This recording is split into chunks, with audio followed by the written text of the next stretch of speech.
بھائی بس کر دیں، آپ کیا بات کر رہے ہیں؟ صحیح مسلم کی حدیث ہے، نبی پاک علیہ السلام نے فرمایا بیماری متعدی نہیں ہوتی، ایک سے دوسرے کو۔ ایک شخص نے عرض کیا تھا یا رسول اللہ یہ میرے اونٹ کو خارش پڑ گئی ہے اس اونٹ کی وجہ سے، اس کو خارش تھی، یہ اس کے پاس گیا تو اسے بھی پڑ گئی۔ کیا سادہ جواب ہے اور کیا انداز تکلم ہے! تیرے آگے ہیں یوں دبے لچے فصحاء عرب کے بڑے بڑے، کوئی جان منہ میں زبان نہیں بلکہ جسم میں جان نہیں۔ کہا جناب میرے اونٹ کو اس اونٹ سے خارش پڑ گئی، تو ایک جملہ کہا نبی کریم نے، حضور فرمانے لگے تیرے اونٹ کو تو اس اونٹ سے پڑی ہے، تو یہ بتا اس اونٹ کو کہاں سے پڑی تھی، اس کو کہاں سے پڑی تھی؟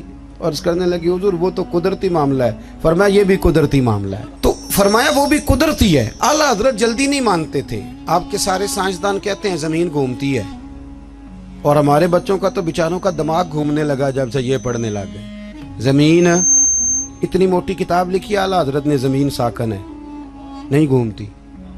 پریشان ہو گئے آپ، میرے پاس ہے، لینی ہوئی تو لے لینا، اتنی موٹی کتاب ہے، اور 300 کے قریب دلائل دیے کہ زمین ساکن ہے۔ اعلیٰ حضرت فرماتے ہیں جب نبی پاک علیہ السلام نے فرما دیا کہ جب رب نے زمین کو پیدا کیا تو کانپنے لگی، تو رب کریم نے اس میں پہاڑ میخیں بنا کے قلعے بنا کے لگا دیے تو یہ ٹھہر گئی۔ فرماتے ہیں جب میرے نبی کی زبان سے نکل گیا ٹھہر گئی، تو سارے سائنسدان بھی کہیں تو ہم ماننے کو تیار نہیں، ہم کیسے مان جائیں؟ حضور نے کہہ دیا ٹھہر گئی تو لہٰذا ٹھہر گئی، اور اعلیٰ حضرت نے اس پر 300 کے قریب دلائل دی۔ ہمارا تو اصل مسئلہ یہ ہے کہ ہم پڑھتے ہی نہیں، اور پھر کچھ لوگ بڑی محبت سے کہتے ہیں جو اب تو سائنس بھی یہ بات مان گئی۔ تو میں نے کہا سائنس نہ بھی مانے تو ہماری تو کوئی مجبوری نہیں، سائنس نہ مانے سائنس ہماری تو مجبوری اللہ رسول ہے، سائنس ہماری مجبوری۔ سمجھ آ رہی ہے بات کی؟ اسی طرح اعلیٰ حضرت کے زمانے میں نا کسی نے کہا تھا کہ کشش ثقل ہے، زمین چیزوں کو کھینچتی ہے۔ دلیل کیا دی؟ کہنے لگا جی وہ سیب گرتا ہے تو زمین پہ، امرود گرتا ہے تو انار گرتا ہے تو زمین کھینچ لیتی ہے۔ اعلیٰ حضرت فرمانے لگے کوئی سارے پاگل تو نہیں نا سامنے بیٹھے ہوئے کہ سائنسدان جو کہیں گے ہم مان جائیں گے۔ فرمانے لگے آدھا کلو کا سیب کھینچ لیا، انار کھینچ لیا، امرود کھینچ لیا، غبارے میں 1.5 چھٹانک ہوا بھر دو تو وہ زمین سے کھینچا نہیں جاتا۔ یہ عجیب فلسفہ ہے تمہارا بھائی کہ زمین اپنی طرف، بیالوجی والے تھک گئے کل یہ بیان کر کے، ہیں جی فزکس والے بیچارے تھک گئے رٹے لگا کے۔ تو اعلیٰ حضرت فرمانے لگے تمہارا کسی عقل مند سے پالا نہیں نہ پڑا، او خدا کے بندو اتنا موٹا انار سیب امرود کھینچ لیا تو 1.5 چھٹانک ہوا تھی غبارے میں، وہ نہیں کھینچا گیا۔ تو حضور پھر آپ بتائیں معاملہ کیا ہے؟ تو اعلیٰ حضرت فرمانے لگے معاملہ یہ ہے کہ ہر چیز اپنی اصل کی طرف لوٹ جاتی ہے۔ چونکہ امرود زمین سے پیدا ہوتا ہے تو زمین میں آ جاتا ہے، چونکہ انار زمین سے پیدا ہوتا ہے تو زمین میں آ جاتا ہے۔ فرمانے لگے ہوا کی اصل اوپر ہے، جب غبارے میں ہوا پڑتے ہیں تو ہوا اس کو اوپر لے جاتی ہے، اور جب ہوا نکل جاتی ہے تو غبارہ نیچے آ جاتا ہے۔ تو فرمایا کش سے شکل نہیں، ہر چیز اپنی اصل کی طرف لوٹتی۔ انسان کہاں سے پیدا ہوا؟ مٹی سے، جائے گا کہاں؟ چونکہ اس کی اصل مٹی ہے، مٹی دیں تے مٹی رہنا ہی، ایویں کا دی بلے بلے، اج مٹی دے اتے بندیا تے کل مٹی دے تھلے۔ تو بھائی اعلیٰ حضرت نے نا نظریات کا تحفظ کیا۔ تیسری بات، اعلیٰ حضرت فرماتے تھے کہ دین میں خودداری اختیار کرو، عزت نفس، دین کو فار سیل نہ کرو۔ آ گیا میلاد شریف، اب اللہ خیر کرے تلاوتیں بکیں گی، معاذ اللہ نعتیں بکیں گی، تقریروں کے ریٹ طے ہوں گے، اور لینے والے اتنے مجرم نہیں جتنے دینے والے مجرم ہیں۔ ناراض ہو گئے ہو جاؤ، کوئی بات نہیں، ہو جاؤ، پر ناراض ہو کے بعد آ جانا، کیوں ریٹ لگاتے ہو ان چیزوں؟ اعلیٰ حضرت فرماتے ہیں، اور پھر میرے اسٹیج پہ نا جو سب سے سبحان اللہ کہلوارا ہوتا ہے نا، وہ خود کبھی بھی نہیں کہتا، انہیں دوجیاں تے فرض کیتی ہے، اور پھر کہتے ہیں جس کا ایمان پکا ہے نا وہ ہاتھ کھڑے کر لے۔ تو میں کہا جنہیں تازہ بائی پاس کرایا بیچارے نے، وہ تو فوت ہو جائے گا ہاتھ کھڑے کرے گا، تو یہ ایمان اب ہاتھ کھڑے کرنے پہ رہ گیا۔ اونچا سبحان اللہ کہو مجھے مزہ نہیں آیا، تجھے مزہ آئے گا تو ہمیں ثواب نہیں ہوگا۔ سبحان اللہ اس وقت کہیں گے جب اللہ کو راضی کرنے کی نیت ہوگی۔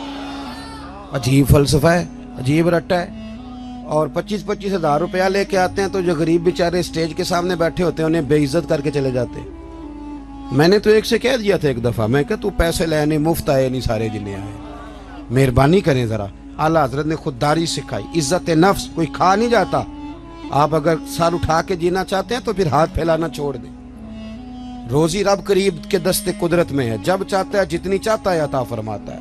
یہ کشکول اعلیٰ حضرت سنو، فاضل بریلوی کس کا نام ہے۔ اعلیٰ حضرت رحمت اللہ علیہ نا دکان پہ تیل لینے چلے گئے۔ میری طرح کا مولوی دکان پہ چلا جائے، دکاندار کہندے انہیں کیڑے پیسے دینے، بڑے ہسے ہو تسی ہے نا۔ تو پولیس والا چلا جائے تو پھر نہیں ٹینشن لگتی، بولیں چیئرمین صاحب چلے جائیں تو پھر نہیں لگتی۔ صرف مولوی کی بات پہ ہنستے ہو، وہ کہتے ہیں یہ مفت خور ہے، یہ کیسے دے گا۔ اعلیٰ حضرت چلے گئے دکان پہ تیل لینے، دکاندار سے کہا، اور یہ بھی دیکھو اتنے بڑے عالم اور تیل لینے خود چلے گئے۔ یہاں تو جس کے 4 شاگرد ہوں وہ تو اللہ خیر کرے پکڑا ہی نہیں دیتا۔ اعلیٰ حضرت چلے گئے تیل لینے دکان پہ، اسے کہا سرسوں کے تیل کی بھر دو بوتل، اس نے بھر دی۔ فرمایا کتنے پیسے؟ کہنے لگا جی ویسے تو 5 آنے کی ہے، آپ ہمارے عالم میں آپ 3 آنے دے دیں۔ اعلیٰ حضرت نے پورے 5 دیے۔ فرمایا میں احمد رضا ہوں، میں اپنا علم 2 آنے کا نہیں بیچا کرتا۔ کرو مدح اہل دول رضا، پڑے اس بلا میں میری بلا، میں گدا ہوں اپنے کریم کا، میرا دین پار آئے نہ نے۔ فرمایا رکھ تو، مجھے نہیں چاہیے۔ خودداری سکھائی اعلیٰ حضرت نے، تقوی سکھایا، کیونکہ میں نے کہا تھا باتیں زیادہ نہیں کرنی، سمیٹنے کی طرف آ رہا ہوں۔ ہمارے ہاں نا کارکن ہمیشہ غریب آدمی ہوتا ہے، لیکن مجبوری یہ ہے کہ غریب آدمی بیچارہ وہ سارا سال بھی مسجد دھوئے نا، اشتہار بھی لگائے، تو میلاد کے سٹیج پہ وہ نہیں بیٹھ سکتا، کیونکہ یہاں بھی بیٹھنے کے لیے 50,000 دینا پڑتا ہے۔ آپ تعاون کریں محفل میں سٹیج پہ آ جائیں، اگر اور قریب بیٹھنا تو پھر نوٹوں کی دتھی رکھ لیں ہاتھ میں، پھر نعت کا نام یاد کر لیتا ہے، کہتا ہے حاجی صاحب ہے شیر تو ہاڈی نظر دے، اور ساتھ یہ بھی کہتا ہے پکا عاشق رسول ہے، کیونکہ 50 دے لے کے آیا ہے، پکا ہے، ڈگری دے جاتا ہے۔ خدا کا خوف کرے۔ اور وہ جو غریب آدمی، اس کو سیاستدان تو ویسے نہیں سٹیج پہ بٹھاتے، تو اگر محفل میلاد پہ بھی نہیں بٹھایا جائے گا تو اس کو عزت کہاں ملے گی۔ اعلیٰ حضرت تو فرماتے ہیں ہم غریبوں کے آقا پہ بے حد درود، اور ہم فقیروں کی ثروت پہ لاکھ حسن۔ اعلیٰ حضرت بڑی غریب پروری کرتے تھے۔ ایک یتیم بچہ آ گیا، سید ایوب علی صاحب رضوی رحمۃ اللہ علیہ آپ کے خلیفہ ہیں، کبھی اللہ آپ کو توفیق دینا تو میانی صاحب قبرستان جائیں اور سید ایوب علی صاحب کی قبر پہ ضرور فاتحہ پڑھ کے ہیں، کیونکہ اعلیٰ حضرت کو جتنا لوگوں تک پہنچایا ہے اس میں 75% حصہ سید ایوب علی صاحب کا۔ سید ایوب علی رضوی صاحب رحمۃ اللہ، لاہور میانی صاحب میں آپ کا مزار ہے۔ سید ایوب علی صاحب کہتے ہیں کہ ایک بچہ آگے اعلیٰ حضرت سے کہنے لگا حضور میں یتیم ہوں، والد فوت ہو گیا، اکیلا ہوں، میری ماں ہے، تو اگر کوئی غریب دعوت کرے تو آپ آ جائیں گے؟